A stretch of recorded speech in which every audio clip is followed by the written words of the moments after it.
Yeah, I mean, I'm sure he probably was like, we don't want Kyrie to leave. Like, but if Kyrie said, I don't want to be here, he probably was like, fuck it, he don't want to be here.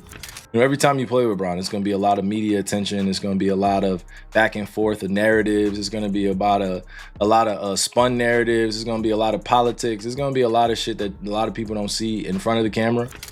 Man, Bron dropped the marker and just lays back in his chair for about 10 minutes. Doesn't say a word. Like, just pissed off. Hold up. What if I told you that everything you thought you knew about the Kyrie Irving and LeBron James breakup was completely, utterly, and devastatingly wrong?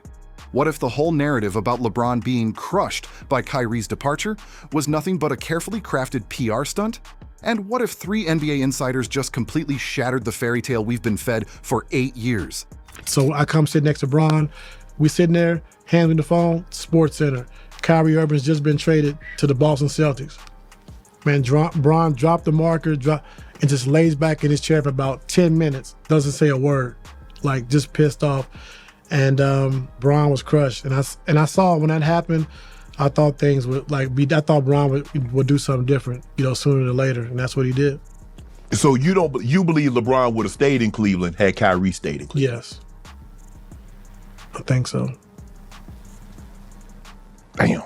Tyronn Lue sat down with Shannon Sharpe and painted this heart-wrenching picture: LeBron at his foundation jersey signing, marker dropping from his hands, sitting in stunned silence for 10 minutes when he learned Kyrie was traded to Boston.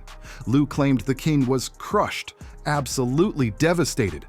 But here's where it gets insane. I'm starting to believe, I know LeBron get people traded, but I don't think he be knowing everything. Like, sometimes he be like, he probably don't care, bro. Like, to be real, like playing basketball, you really don't care about other people. Jeff Teague just went nuclear on that entire story. The former NBA guard who knows how players really think behind closed doors dropped a bomb that's about to change everything you believe. Teague looked dead into the camera and said what we've all been thinking, but we're too afraid to say. He probably don't care, bro. He probably don't give a fuck. I'm going to LA anyway. So, like, when he go home, he probably like, hey man, we need this person, we need that person. Yeah. And then after a while, he probably, I don't give all right, bro. And Teague didn't stop there. He completely demolished the mythology around NBA friendships, saying players are professionals first, and when those cameras turn off, it's a completely different story.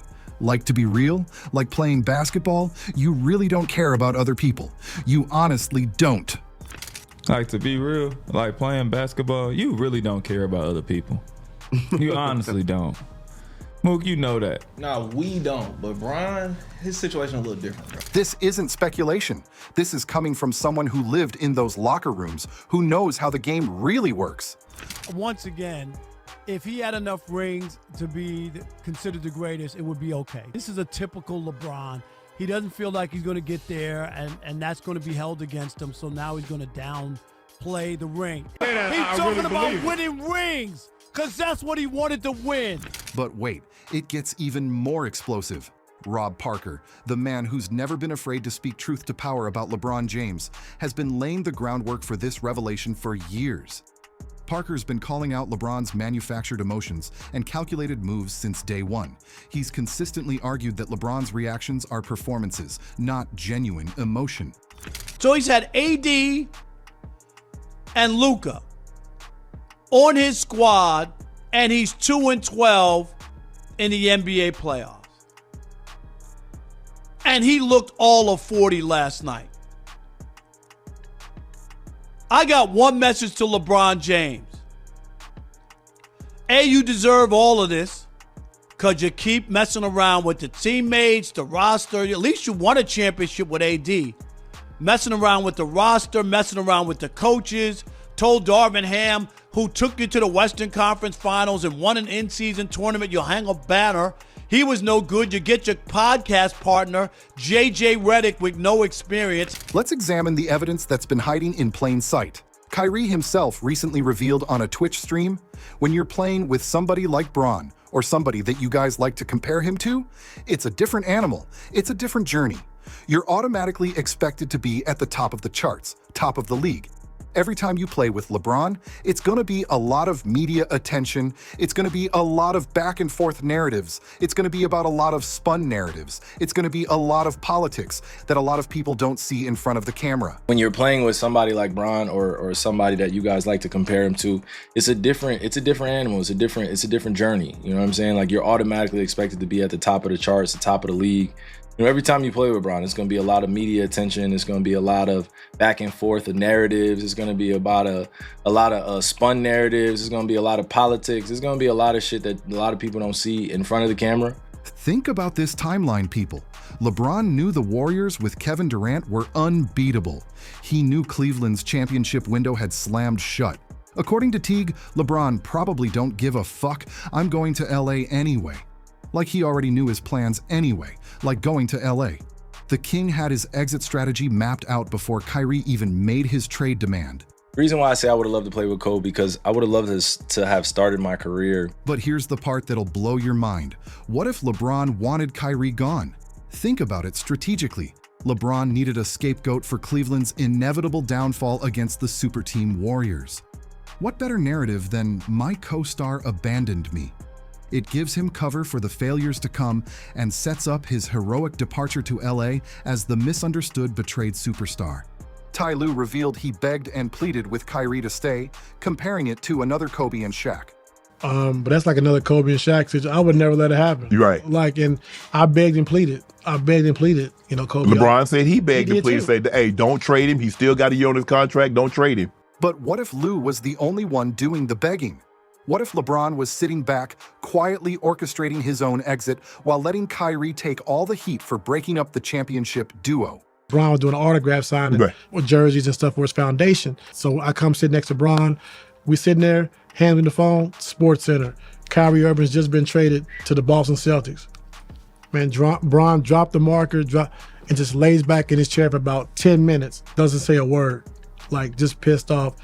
And Bron was crushed. And I saw when that happened, I thought things would I thought Bron would do something different, you know, sooner than later. And that's what he did. So you believe LeBron would have stayed in Cleveland had Kyrie stayed in Cleveland? Yes. I think so. Let's dig deeper into this conspiracy, because the more you examine the timeline, the more suspicious everything becomes.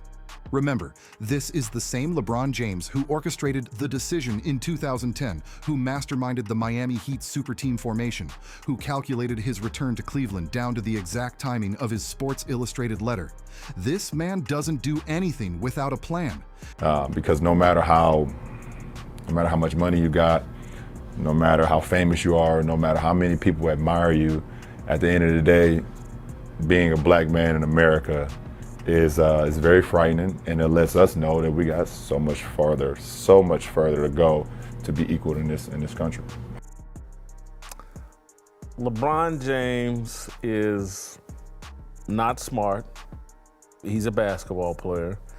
He's reveling in pretending to be a victim. He hasn't been a victim at any point in his lifetime. Now look at what happened behind the scenes in Cleveland that final year. Sources revealed that Kyrie was increasingly frustrated with the team dynamic, but here's what's insane. Nobody talks about how LeBron responded to those frustrations. Did he fight to keep his championship partner? Did he have those crucial heart-to-heart conversations that great leaders have? Or did he just let it happen? LeBron James has got to be pissed. We all know Kyrie Irving got traded to the Dallas Mavericks, but when you see that trade package, you'd think the Lakers were able to get it done. The Mavericks traded Spencer Dinwiddie, Dorian Finney-Smith, a first-round pick in 6 years in 2029, and a couple second-round picks, and they landed Kyrie Irving. They got Luka, their second star. I know LeBron's about to be pissed because this seems very realistic. Something LeBron and the Lakers could have figured out. And who knows, AD, LeBron, and Kyrie, they might have been able to win a championship this year. Jeff Teague's bombshell revelation about professional athletes not really caring about their teammates the way fans think makes perfect sense when you consider LeBron's track record. This is the same player who's changed teams 4 times in his career, always with calculated timing, always with maximum benefit to his brand and legacy. But here's where it gets absolutely diabolical. Teague mentioned something else that's been completely overlooked. He said LeBron already knew his plans anyway, like going to LA. This wasn't a reactive decision after Kyrie left. This was pre-planned. LeBron was already plotting his Hollywood move while publicly playing the role of the loyal Cleveland son. And here's the smoking gun that nobody's talking about. Remember how quickly LeBron's camp leaked that emotional story about him being crushed? Within hours of the trade, we had this perfectly crafted narrative about LeBron dropping his marker and sitting in stunned silence. That's not organic storytelling, people. That's damage control at the highest level. There's video evidence of my teammates basically saying, like, I don't think you can really just bring a high school player in and really just think your team gonna really turn around like that. You just hop on our bandwagon. he's not ready, or we have better players than him in his position already on our team, bro. Or there's somebody playing his position, or we're not putting all our faith in the 18-year-old kid. My own teammates that I had to like be on the floor with, practicing with, on the planes with. Like you said, you want to say hate, but just like animosity towards me. And I didn't come in with that type of aura. I just wanted to come in and learn from the vets and then put the work in. Think about it logically. If LeBron was genuinely devastated, would his first instinct be to have his inner circle leak emotional details to the media? Or would he process it privately like a normal human being? The speed of that narrative rollout screams calculated PR move designed to control the story before it could spin out of control. Rob Parker has been calling out these manufactured LeBron moments for years. That Kyrie found out that after they won the championship, LeBron wanted Kyrie traded for Chris Paul. 2 years ago. 2 years ago, right? Wanted him traded. And I think that he found this out, and it cut him deep, and there's no trust. This makes sense on why Kyrie would want to move on and want to move away from the greatest player on the planet. Parker consistently argues that LeBron's public reactions are performances designed to protect his image. When Parker says LeBron doesn't want to be criticized, he's exposing the deeper truth. Every LeBron story is carefully curated to maintain his brand as the misunderstood hero. And I applaud Kyrie. I think this is if this trade does happen and he gets to go to another team, I will give him a lot of credit for bucking the trend that LeBron started, which is piling up, going to play with all these super teams just to win a championship.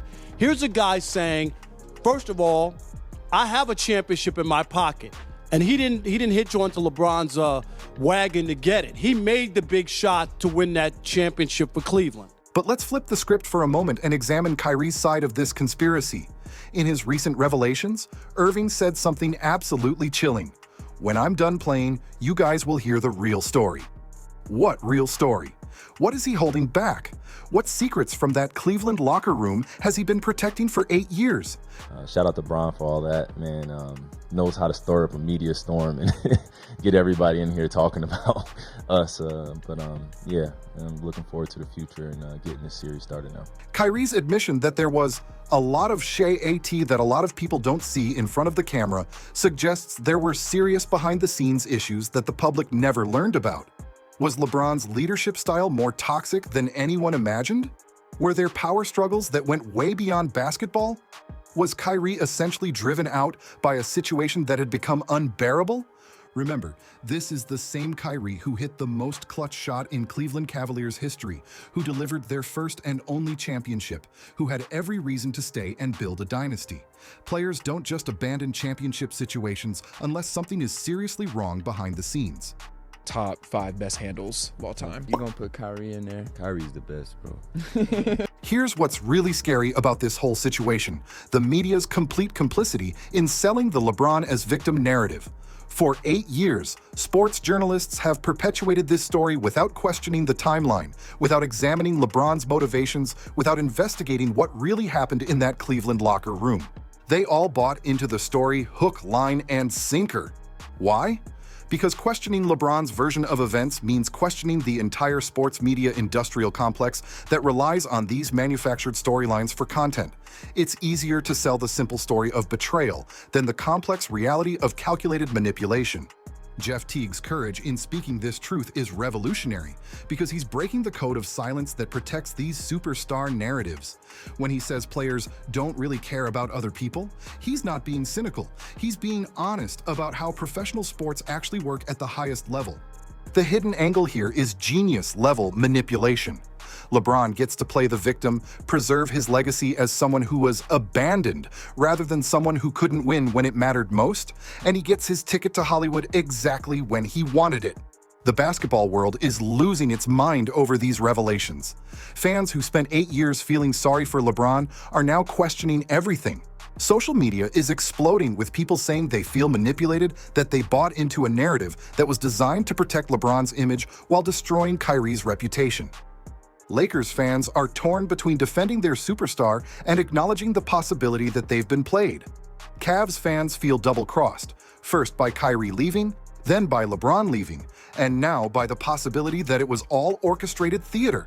The consequences of this truth bomb are massive. If Teague is right, it means we've completely misunderstood one of the most significant breakups in NBA history. It means LeBron's departure to LA wasn't the desperate move of an abandoned superstar, but the calculated decision of a master manipulator who got exactly what he wanted.